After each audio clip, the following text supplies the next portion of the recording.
So Alex, once again, you're the top Australian at the Australian Open. How do you see your first round match against Lorenzo Musetti?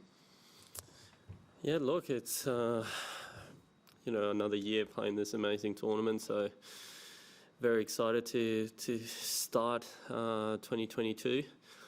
And yeah, it's going to be a tough match. He's a quality young guy, a lot of weapons, so it's going to be a tough match. I've got to try and focus on my side of the courts and do everything I've been doing as of late, and hopefully I can come out and play some good tennis. Any questions in the room, please? Yeah, obviously a really promising sort of return back to form in Sydney. Now you've had a little bit of time to digest that. Do you feel like you are starting to get back in your groove again and can really make a good run at things this Open? Yeah, I feel like it's definitely been a difference since last year. I've been able to kind of have that very good pre-season and work on myself and aspects of my game that I felt needed improving, and being able to come out of the blocks playing exactly the type of tennis that I want to be playing. So very, very good start to the year. Now it's all about maintaining that, and hopefully I can keep on delivering that sort of tennis, which I think I can deliver week in and week out. So obviously the third round's the furthest you've been here at your home tournament.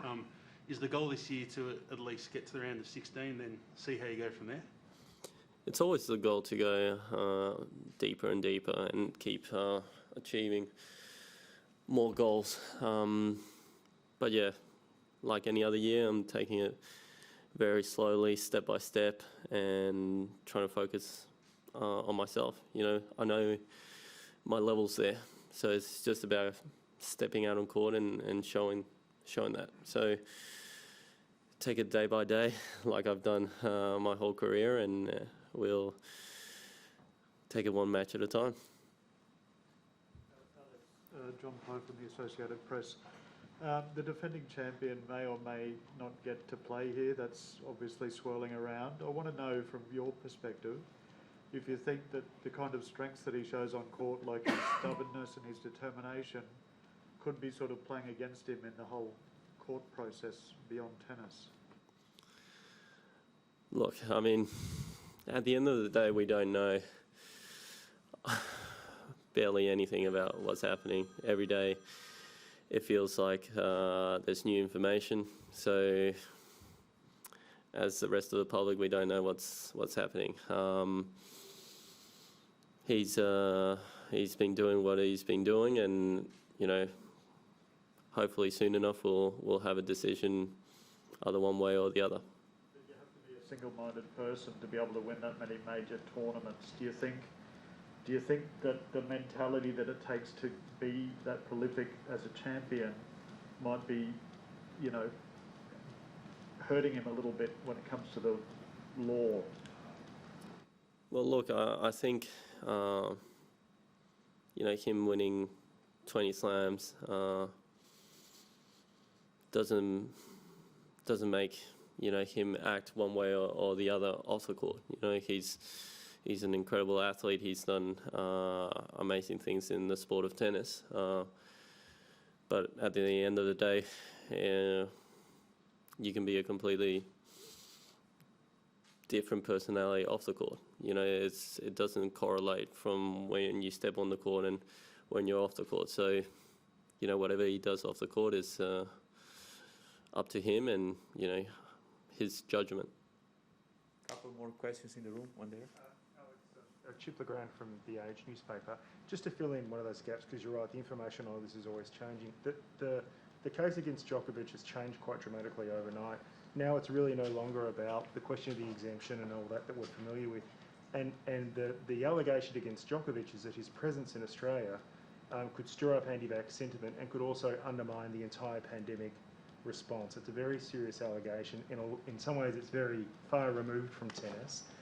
What's your sense of just how we've gotten here and what it means not just for you, but other professionals who obviously are moving around the world in this pandemic, in this unprecedented situation? Well, I think first of all, this whole situation has taken a lot of spotlight away from us competitors that we're here to play the Australian Open. We're here on our own terms, ready to, compete and, hopefully have a very good couple of weeks. So it feels like, it's taken away from us competitors who just want to start. We're just eager to go out and compete.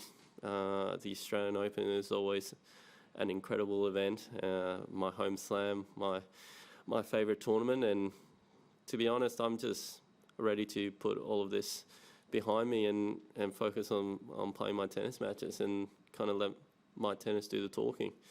Because at the end of the day, tennis is a individual sport, and we've all been here in Australia for a while, getting ready for this tournament. So we all just want to get on with our own stuff. That's basically it. And that point about individual responsibility, which has always been strong in tennis, is it your sense that really Djokovic is the author of his own demise here? Look, Australians have gone through a lot, and there's no secret about that. They've had it very tough, and they've done a lot of work to protect themselves and their borders.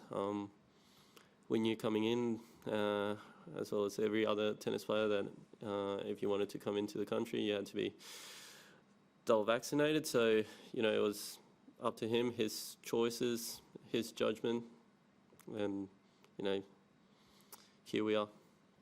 Okay, we go online for a couple of questions. Thank you. We'll go to our first question from News Corp, Mark McGowan. Alex, all the best for the Open. Hopefully another great summer for you.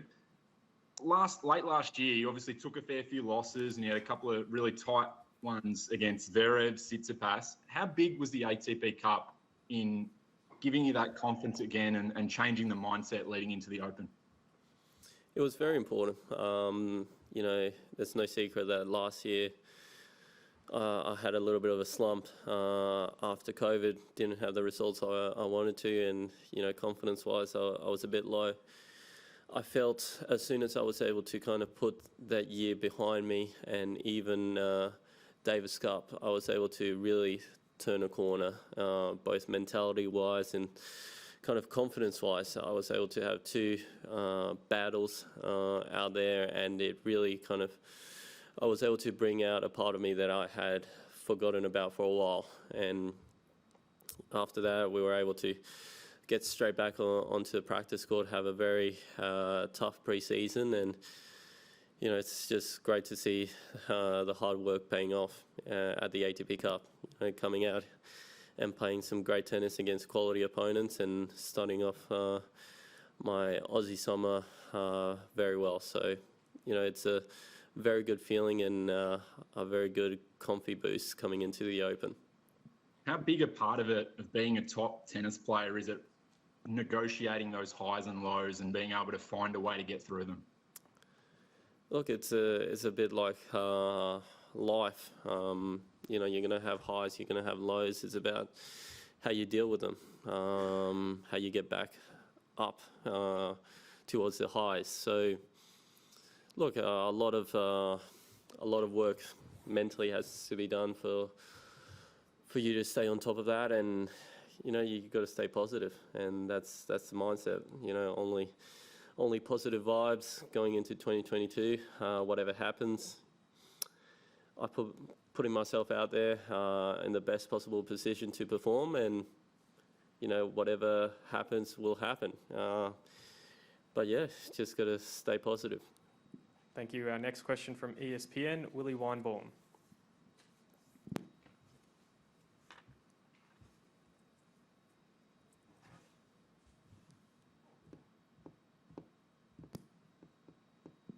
Sorry about that delay. Alex, you spoke a bit about the difficulties that your fellow Australians have faced. For the audiences around the world, how would you describe the way the country has handled the situation, and also now the Djokovic situation? Look, I'll only comment on how tough the Australians have had it throughout this whole pandemic. So a lot of my teammates, for example, John Millman, he's had to leave their home basically in February and only get to come back in December. So they spent 10, 11 months on the road without being able to go back home because of quarantine and other issues. So for any human being, that's tough. But for us tennis players, that we travel so much throughout the year, and indeed Australia is pretty far away from the rest of the world in that aspect. So in a normal year, we got to spend a lot of time on the road, and we don't get to spend too much time at home. But for these guys to have to play week in and week out on the road without being able to come back home, it's pretty tough. I tried to help out the Aussies however I could by having them stay over in Spain at mine, for them to have a little bit of kind of a home away from home. But having these guys have to compete and not being able to go home, it was incredibly tough for them to keep playing. And I mean, they've done amazing. And there's other players that have sacrificed 4 weeks of their year spent in a hotel room quarantining. So people who have decided to come back, they've had to spend those 2 weeks in a hotel room. So it's been by far the toughest for Aussies throughout this whole pandemic. And, I think they need to be given a lot of, appreciation and, a pat on the back for still being out there and still competing and still showing what tennis in Australia is all about. And thank you. Our final question from the Associated Press, Howard Friendrick.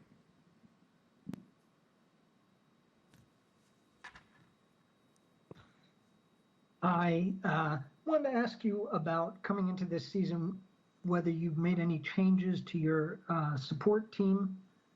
How many members of that group do you have? And what is sort of your philosophy on what role they play as a group with you as a professional tennis player?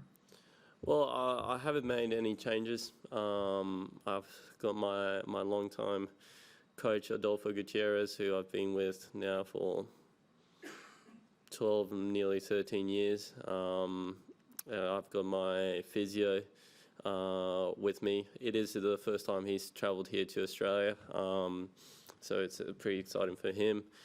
And, I still work with, I think one of the most important things is just having a close team around you who you trust completely. They have your best interest in their hearts. And for a tennis player who has to deal with a lot on the court, if you've got that solid team of guys around you that help you get on with life and everything that you need to do off the court, it just makes it so much easier for the player. As of right now, the only thing I've got to focus on is chasing a tennis ball around the court, which at times can be difficult enough. So you don't need any more troubles off the court. So I've got a great team of guys around me, and they're constantly pushing me to improve and get better. And I think it's going to be a very beautiful journey that we're going to get on together to hopefully keep on pushing and get higher and higher every day.